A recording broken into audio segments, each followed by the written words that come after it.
साक्षी बेटा अभी आवाज आ रही है? अब आ रही है सर। Very good.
प्रियंका अभी ज्वाइन करना बेटा एक बार क्लास को। वो वाईफाई कनेक्टिविटी दूसरी मैंने चेंज कर ली है। हाँ जल्दी करो।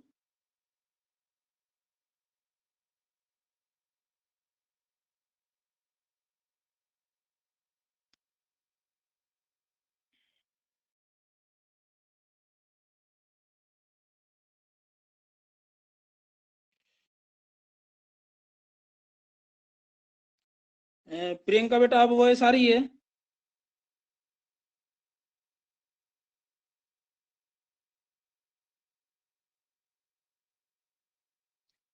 प्रियंका बेटा वॉइस आ रही है अब? नमस्कार जी सर जी। हाँ अब चेक करना सर आप भी एक बार। अभी वो वाईफाई कनेक्टिविटी मैंने चेंज की है।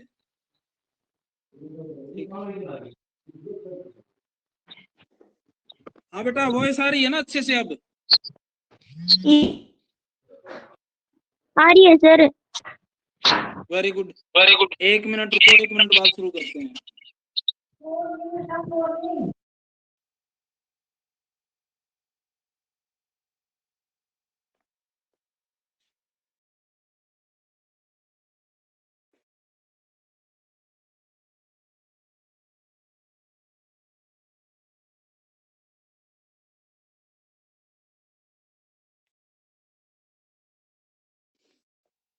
वो प्रिया ने क्यों ज्वाइन नहीं किया बेटा?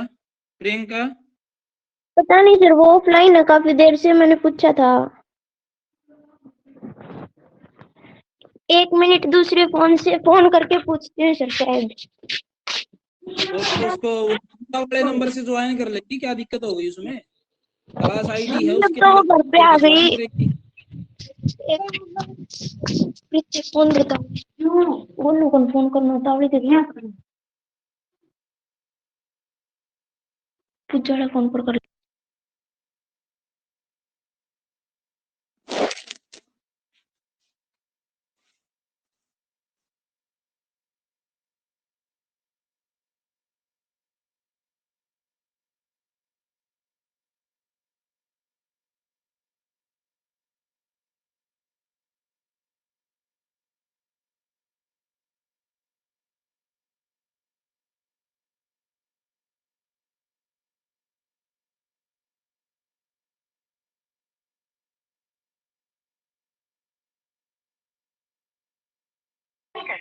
सर फोन नहीं उठा रही।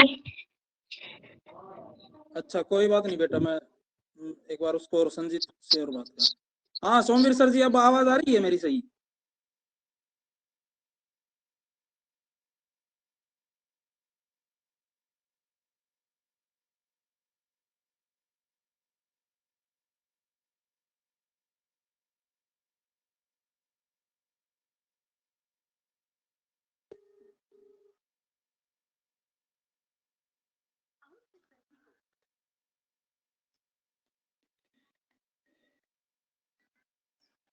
एक मिनट रुको, जगलता से और मैं बात करता हूँ, ज्वाइन क्यों नहीं किया उसने, उसके बाद शुरू करते हैं हम।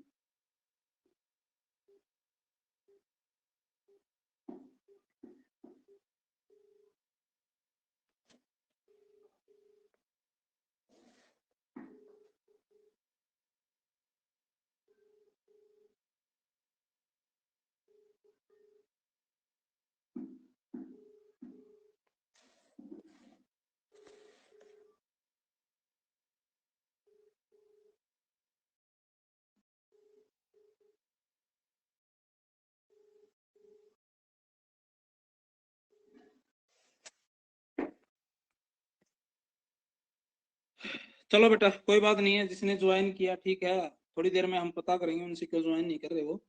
अच्छा वॉइस की तो कोई दिक्कत नहीं है प्रियंका, अभी लास्ट टाइम पूछ रहा हूँ नो सर। बेटा।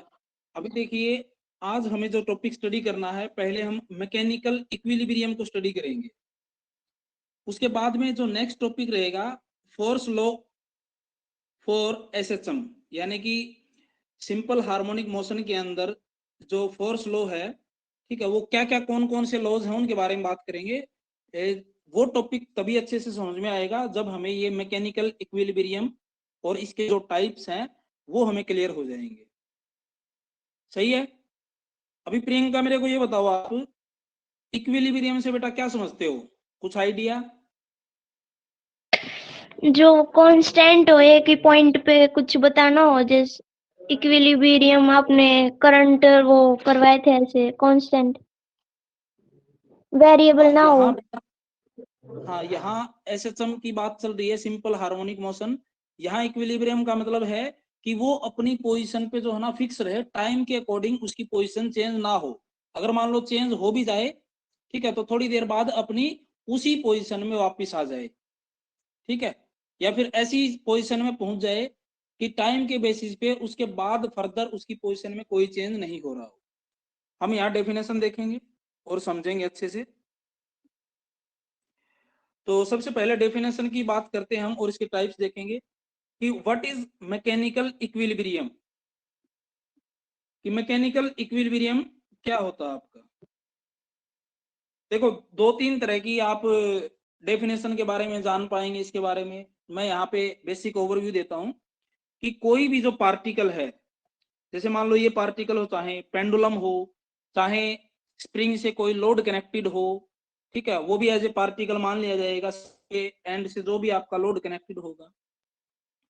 तो कोई भी पार्टिकल मैकेनिकल इक्विलिब्रियम में कब कहलाएगा, जब उसके ऊपर नेट फोर्स कितना हो, 0।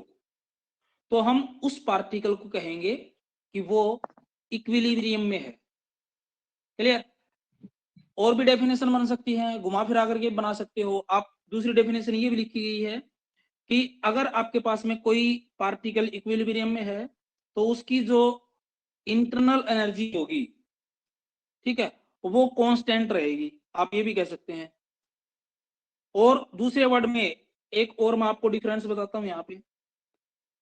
दूसरे वर्ड में आप ये भी कह सकते हैं कि अगर कोई पार्टिकल आपका इक्विलिब्रियम में है तो उसका जो एक्सेलरेशन होगा दैट विल बी 0। क्लियर। तो जिस भी पार्टिकल का एक्सेलरेशन 0 होगा उसको भी आप क्या कह सकते हैं, इक्विलिब्रियम में कह सकते हो। उसके ऊपर नेट फोर्स 0 है तो भी आप उसको इक्विलिब्रियम में कह सकते हो। अगर वो यूनिफॉर्म वेलोसिटी से मूव कर रहा है उसको भी आप इक्विलिब्रियम में कह सकते हो। और अगर उसकी इंटरनल एनर्जी जो है हर पॉइंट पे कांस्टेंट रहे उसको भी आप इक्विलिब्रियम में कह सकते हो। और यदि उसकी जो पोजीशन है वो टाइम के हिसाब से चेंज ना हो, ठीक है, तो उस पोजीशन को भी आप इक्विलिब्रियम में कह सकते हैं। तो इतनी सारी डेफिनेशन आप लोगों ने देख ली है, ठीक है, इनमें से कोई भी आप बताओ, वो सब इक्विलिब्रियम कंडीशन को रिप्रेजेंट करेगा। तो बेटा यहां तक कोई डाउट, एग्जाम्पल से हम बात करेंगे। प्रियंका यहां तक बेटा कोई डाउट आपको? No sir. चलिए अब हम बात करते हैं आगे इक्विलिब्रियम के टाइप्स की। बेसिकली हम यहाँ पे 3 टाइप का इक्विलिब्रियम स्टडी करेंगे, वन बाय वन करके भी एग्जाम्पल देखेंगे। और ध्यान से समझना आपको, पहला है न्यूट्रल इक्विलिब्रियम। डेफिनेशन आप देख लीजिएगा, मैं एक्सप्लेनेशन इसकी दे रहा हूं यहाँ पे कि न्यूट्रल इक्विलिब्रियम में कोई पार्टिकल कब कहलाएगा। देखो न्यूट्रल इक्विलिब्रियम के लिए आपके पास में कंडीशन ये है कि कोई भी आपके पास में ऑब्जेक्ट रखा हुआ मान लो, उस पे आप थोड़ा सा फोर्स अप्लाई करो, स्लाइट डिस्प्लेसमेंट करनी है उसके अंदर, वो किससे होगी, थोड़ा सा आप एक्सटर्नल फोर्स उसके ऊपर अप्लाई करोगे। और ये फोर्स अप्लाई करने से क्या होगा कि ये जो ऑब्जेक्ट है, मान लो ये बॉल रखी हुई है जो आपको फिगर में दिखा रखी है यहाँ पे, ये बॉल अपनी ओरिजिनल पोजीशन छोड़ करके थोड़ी सी क्या हो जाएगी, मूव हो जाएगी। क्लियर। एक नई इक्विलिब्रियम पोजीशन को अटेन कर लेगी, it will receive a new equilibrium position, इसी को हम कहेंगे न्यूट्रल इक्विलिब्रियम। तो डेफिनेशन की बात करें तो हम यहाँ पे एक बार डेफिनेशन देख लेते हैं कि after giving a slight displacement the body neither moves towards, यानी कि थोड़ी सी डिस्प्लेसमेंट देने के बाद जो बॉडी है वो ना तो वापस अपनी ओरिजिनल पोजीशन पे आएगी और ना ही अपनी ओरिजिनल पोजीशन से दूर जाएगी। यानी कि यहाँ पे आपने बॉल को स्लाइड डिस्प्लेस कर दिया, अब बॉल यहाँ पहुंच गई, अब यहाँ पहुंचने के बाद क्या है, बॉल वापस अपनी जगह पे नहीं जाएगी और ना ही अपनी मीन पोजीशन से, अपनी इक्विलिब्रियम पोजीशन से दूर जाएगी। क्लियर? ऐसा इक्विलिब्रियम कंडीशन आपके पास में कहलाएगी न्यू इक्विलिब्रियम। इतना समझ में आ गया होगा आप लोगों को? क्लियर? एग्जाम्पल के लिए आपको दिखाया गया है कि एग्जाम्पल के लिए कि कोई आपके पास में जो बॉल है जो कि हॉरिजॉन्टल सरफेस पे रखी हुई है, उसको स्लाइटली डिस्प्लेस करोगे तो वो अपनी ओरिजिनल पोजीशन को छोड़ करके थोड़ी सी डिस्प्लेसमेंट पे चली जाएगी, थोड़ा दूर चली जाएगी। ठीक है, यानी कि एक नई पोजीशन उसको मिल जाएगी, वो नई इक्विलिब्रियम पोजीशन आप कह सकते हो उसकी। ठीक है, तो पहली डेफिनेशन ये थी आपके पास में न्यूट्रल इक्विलिब्रियम के लिए। Now second, stable equilibrium. ध्यान से समझिएगा, तो भी बड़ा इंपॉर्टेंट टॉपिक है स्टेबल इक्विलिब्रियम। अब इसके अंदर क्या होगा कि जैसे ही आप एक्सटर्नल फोर्स अप्लाई करेंगे पार्टिकल पे, तो वो पार्टिकल क्या है, कुछ टाइम बाद अपनी ओरिजिनल इनिशियल इक्विलिब्रियम पोजीशन में आने की कोशिश करेगा। ठीक है, तो इस तरह की इक्विलिब्रियम पोजीशन को हम कहेंगे स्टेबल इक्विलिब्रियम पोजीशन। जैसे आपके पास ये कोई सर्कुलर स्फीयर लगा लो, रिंग लगा लो, इसके अंदर ये बॉल रखी हुई है, आपने क्या किया, इस बॉल को स्लाइटली डिस्प्लेस किया। ठीक है, कुछ ऐसे है, मान लीजिए ये आपके पास में यहाँ बॉल थी, अब इसको मान लो आपने डिस्प्लेस किया और यहाँ आप इस बॉल को ले जाकर के छोड़ दिया, तो बॉल क्या होगी, थोड़ी देर के लिए इधर इधर पेंडुलम की तरह इधर उधर जाएगी और कुछ टाइम बाद अपनी ओरिजिनल पोजीशन को अटेन कर लेगी, हासिल कर लेगी। ठीक है, तो ये जो कंडीशन बनेगी इसको हम कहेंगे stable equilibrium condition. Slightly displacement के बाद पार्टिकल कुछ देर बाद अपनी ओरिजिनल इक्विलिब्रियम पोजीशन को अटेन कर ले, तो ऐसी कंडीशन कहलाएगी स्टेबल इक्विलिब्रियम पोजीशन। क्लियर? तो स्टेबल वाला भी क्लियर हुआ, इसमें इनिशियल पोजीशन पे वापस आ जाएगा और न्यूट्रल इक्विलिब्रियम में इनिशियल पे नहीं आएगा, थोड़ा सा डिस्प्लेस होने के बाद रुक जाएगा। नाउ नेक्स्ट,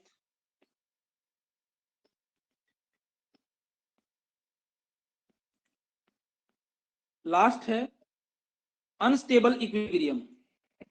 अनस्टेबल इक्विलिब्रियम में क्या होगा कि जैसे आप उस पार्टिकल को थोड़ा सा डिस्प्लेसमेंट देंगे एक्सटर्नल फोर्स अप्लाई करके, तो पार्टिकल जो है अपनी इनिशियल पोजीशन को छोड़ करके उससे कहीं दूर चला जाएगा।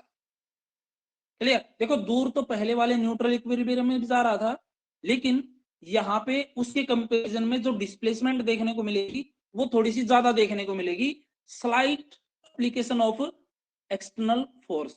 यदि हम थोड़ा सा एक्सटर्नल फोर्स, यानी कि सब केसेस में बराबर बराबर हम एक्सटर्नल फोर्स अप्लाई करेंगे, तो इस केस में हमें जो डिस्प्लेसमेंट देखने को मिलेगी बॉल के अंदर वो ज्यादा देखने को मिलेगी और अपनी इनिशियल पोजीशन पे भी वापस नहीं आएगी। तो इस तरह की जो कंडीशन कहलाएगी दैट इज अनस्टेबल इक्विलिब्रियम। बात करें तो in case of unstable equilibrium, if it is displaced from equilibrium point, the body tends to move away from the initial equilibrium point। यही बताया गया आप लोगों को कि थोड़ा सा डिस्प्लेसमेंट करते ही बॉडी जो है अपनी इनिशियल इक्विलिब्रियम पॉइंट से दूर चली जाएगी और वापस उसी पॉइंट पे नहीं आएगी। एग्जाम्पल के तौर पे आपको कंडीशन दिखाई गई है अनस्टेबल इक्विलिब्रियम। फिर से एक स्फेरिकल आपके पास में कोई भी चीज है, ऑब्जेक्ट है, और उसके ऊपर ये पार्टिकल रखा, अब देखिए इस पार्टिकल पे आप इस साइड या इस साइड थोड़ा सा फोर्स आप अप्लाई करेंगे तो क्या होगा, ये डिस्प्लेस होकर के ये नीचे इधर पहुंच जाएगा और पहुंचने के बाद में कुछ टाइम बाद कहीं ना कहीं जाकर के रुक ही जाएगा। मान लो यहाँ आकर के नीचे गिर के रुक जाएगा, यहाँ पे आकर के रुक गया, तो अब रुकने के बाद तो पोजीशन चेंज नहीं हो रही ना उसकी, तो इसलिए बोला जाता है कि ये अनस्टेबल इक्विलिब्रियम में है। क्यों? क्योंकि इक्विलिब्रियम तो नाम पता चल गया कि इसकी अब पोजीशन गिरने के बाद पोजीशन चेंज नहीं हो रही। और अनस्टेबल क्यों है? क्योंकि इसने अपनी जो ओरिजिनल पोजीशन थी उसको छोड़ दिया है और किसी अलग पॉइंट पे पहुंच गया है। इस वजह से इस तरह की कंडीशन कहलाएगी अनस्टेबल इक्विलिब्रियम। तीनों इक्विलिब्रियम के टाइप्स आपके पास विद एग्जांपल्स एक्सप्लेन हो चुके हैं। आपकी बुक में इतना ज्यादा डिटेल में नहीं दे रखा, तो आप बेटा इनसे समझने की कोशिश करें। कोई डाउट आए तो मेरे से जरूर पूछिएगा। कल हम लोग जो हैं लॉज स्टडी करेंगे, फोर्स लॉज, ठीक है। अब ये समझना जरूरी था हमें पहले। अच्छा, अब जो इंपॉर्टेंट पॉइंट उस पे आते हैं। प्रियंका बेटा ध्यान से सुनो, जगलता आप भी ध्यान से सुनो, और साक्षी, तीनों, और बाकी जो बाद में जो वीडियो देखेगा बेटा, ये थोड़ा काम इसीलिए करवाया गया है आप लोगों को कि थोड़ा थोड़ा करके एटलीस्ट आपको कुछ समझ में तो आए। दूसरी चीज, इसको एज ए होमवर्क आपको नोट करना है अपनी फेयर नोटबुक के अंदर। तीसरा, उसके बाद आपको क्या करना है, फोटो खींच के टीचमिंट ऐप पे ही आपको अपलोड करने हैं। इसको चाहे आप एज ए अपना असाइनमेंट मान के चलो, एज ए होमवर्क मान के चलो, ठीक है। मैं अभी आपका होमवर्क क्रिएट करूंगा, ठीक है। आप एप्लीकेशन में फाइंड आउट करेंगे और उसको देखेंगे अच्छे से, और फिर जाकर के शाम तक अपना जो होमवर्क है वहां पे एज ए असाइनमेंट की फॉर्म में अपलोड करेंगे।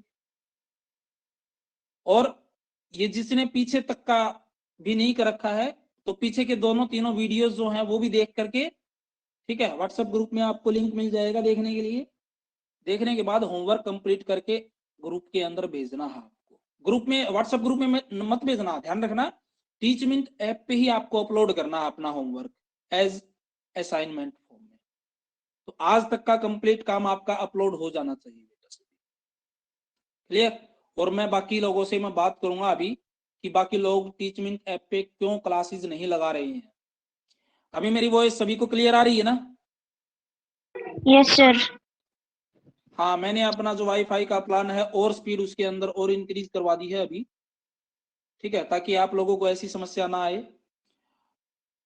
बस कंडीशन ये है बेटा, जैसा स्कूल में लगती थी क्लासेस इधर भी लग रही हैं, और ये 5-7 दिन की बात और है, लेकिन एप्लीकेशन आपकी कंटिन्यू वर्किंग में रहेगी, ध्यान रखिएगा।